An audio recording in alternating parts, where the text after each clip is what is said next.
আল্লাহ এ বিশ্বব্যাপিয়া বিরাজি চলতি ও প্রভু নিরঞ্জন। আল্লাহ এ বিশ্বব্যাপিয়া বিরাজি চলতি ও প্রভু নিরঞ্জন। আল্লাহ এ বিশ্বব্যাপিয়া বিরাজি চলতি ও প্রভু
ছোট করার জায়গা নাই।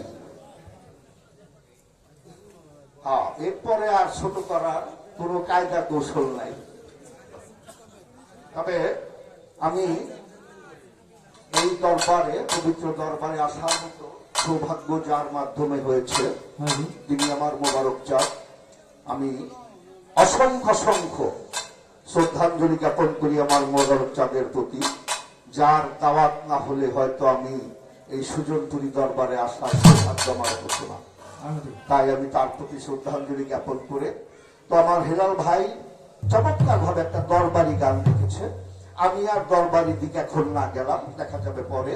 তো আমি একটি গান করব। আমার আল্লাহ বলেন, লাউলাকা লাম্মা খালাকতু আসওয়াত আজহাতু রুবিয়াত। এই রুবিয়াতের একটি পালিকণাও আমি আল্লাহর সৃজন করার প্রয়োজন হতো না যদি আমি আমার হাবিবকে সৃজন না করতাম। আমি যা কিছু সৃষ্টি করেছি আমি আমার আহমদ মুস্তাফা, মোহাম্মদ মুস্তাফা, সবাই বলি সাল্লাল্লাহু আলাইহি সাল্লাম, ওনার মহব্বতে করে সৃষ্টি করেছি। তাই যেখানে আল্লাহর নাম সেখানে আমার নবীর নাম, যেখানে আমার আল্লাহর গুণগান সেখানে আমার হাবিবের গুণগান হওয়া কান্ত বাঞ্ছনীয়, না হলে সেই জায়গাটা অপূর্ণ থেকে যায়। তাই আমি আমার হাবিবের সামনে, আমার দয়াল নবীর সামনে ছোট্ট একটি রাতেরা ছুঁ রেখে বসে যাব। এরপরে আপনাদেরকে আপদ বা মত অনুসারে চলতে চেষ্টা করবো।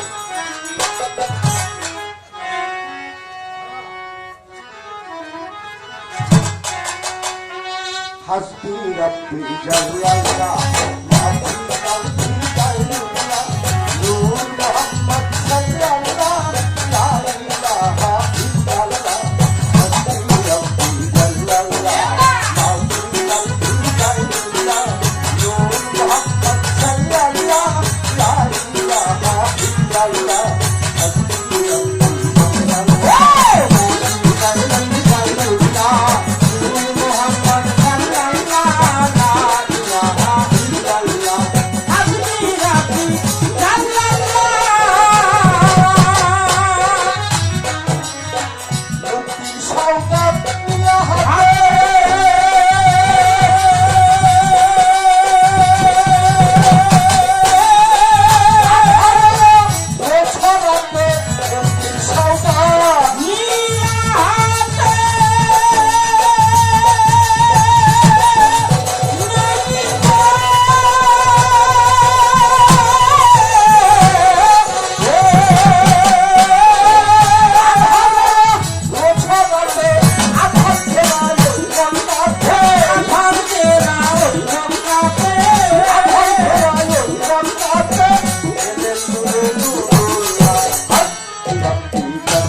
দয়াল শাহ সুলতানের 81 ভক্ত 100 টাকার মাধ্যমে আমার প্রতি আশীর্বাদ রেখেছে। অন্তঃস্থল থেকে বাবা শাহ সুলতানের দরবারে বাউল হ্যান্ডসের জন্য 100 টাকা তোমাদের জন্য দিয়েছে উনি।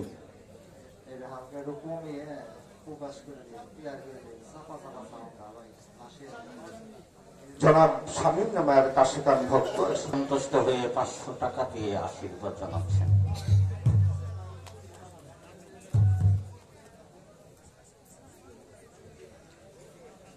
লাবলু পাগল, জনাব লাবলু পাগল জিন্দাউলি গাজী কালু রহমাতুল্লাহ পাক দরবার শরীফের পাগল, উনি 205 টাকার মাধ্যমে আমার প্রতি আশীর্বাদ রেখেছেন, ভালোবাসা জানিয়েছেন।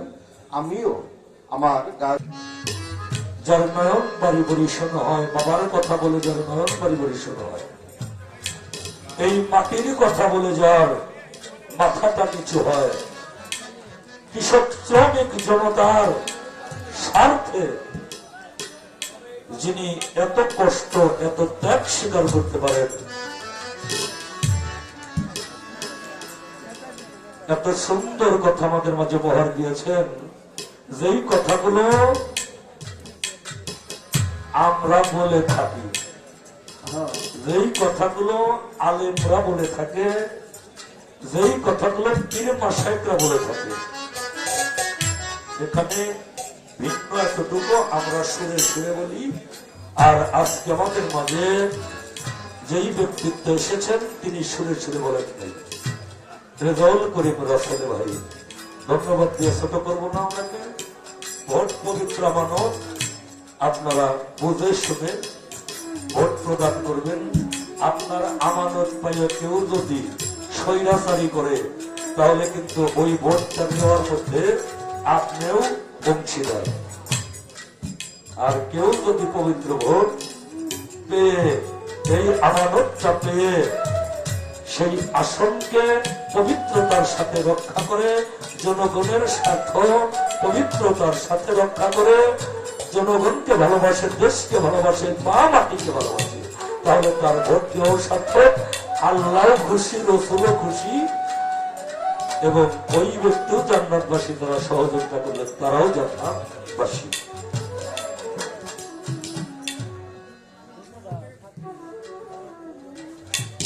রেজাউল করিম রাসেল ভাই আমাদের উভয় শিল্পীকে 1000 2000 টাকার মাধ্যমে আশীর্বাদ করেছেন। ভক্তি শ্রদ্ধা রাখি, সকল সঙ্গে যারা সকলকে সালাম করতে হয়। ধন্যবাদ। আপনারা যারা একটু বাইরে আছেন, আসলে তো আজকে আমাদের রাত্রিটা বেশি হয়ে গেছে। এই দরবারে আল্লাহর রহমতে বাবার পবিত্র চরণের দোলার বরকতে অনেকবার আসি।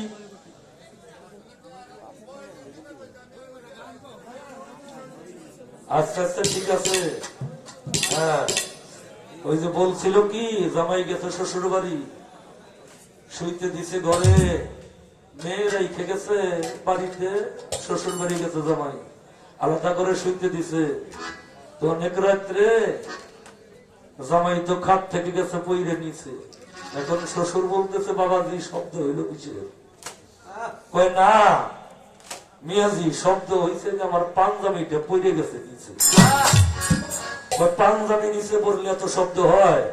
কয়ের কারণ আছে, ওই পাঞ্জাবির ভিতরে আমিও ছিলাম। ওদেরকে দিছে না, ওদের মধ্যে আমরাও আছি।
এটা আমাকে আপনার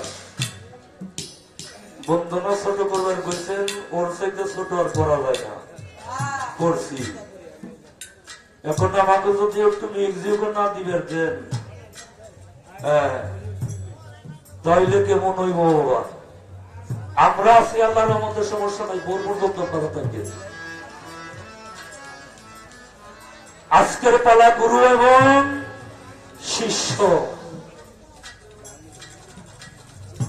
বাজান শোনেন, একটা কথা বলি, সামনে নির্বাচন, যারাই দরবারে আসছেন এদের কিন্তু আমাদের প্রয়োজন।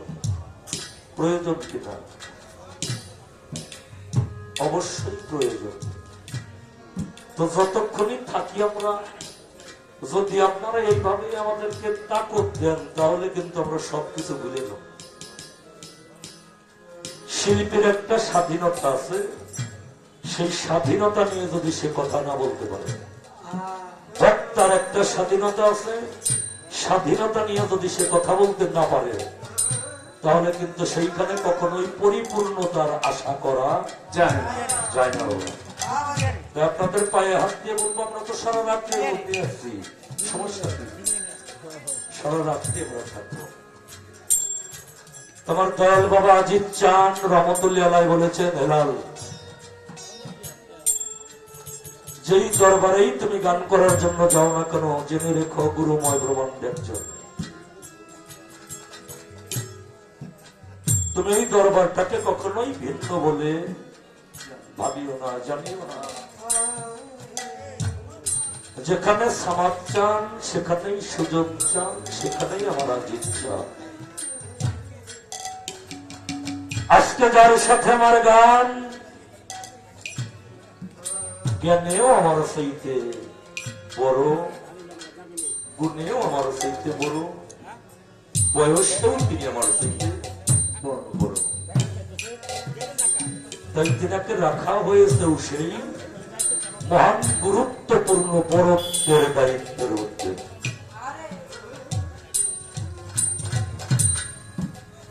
গুরুময় ব্রহ্মাণ্ডে যেহেতু একজন, তাই আমার বাবা বলেছে, ওই ব্যক্তি যদি তোমার বয়সে ছোট হয়, যখন সে গুরুর ভূমিকায় দণ্ডায়মান হবে, একটা শিষ্য, একটা ভক্তের কর্তব্য তার গুরুর সাথে দেখা হওয়ার সাথে সাথে তার মুর্শিদকে কদম বোধ করা, মুর্শিদকে তাজেমি সেজদা করা। এবং শুধু তাজেমি সেজদা করলেই হবে না, সাধ্য অনুসারে তাকে কিছু নজরানাও দিতে হবে। তাই আমি আমার জসিম চন্দ্রের মধ্যে আমার সেই আজিজ বাবাকে রেখে, হাজিরি নাজির রেখে, আমি তার চরণে কদম বোঝ করে তাজিমি একটা সেজদা দিয়ে সাথে সাথে আমার সেজন প্রধান বাবা, সামাচান বাবা, মঞ্চে সাধুগুরু বৈষ্ণব জানারাই আছেন, সকলেই আমার ভক্তিটা আমার গুরুজি সহ গ্রহণ করবেন, এই আবেদন থেকে আমি কিছু নজরানা দিয়ে তারা শুরু করতে চাই।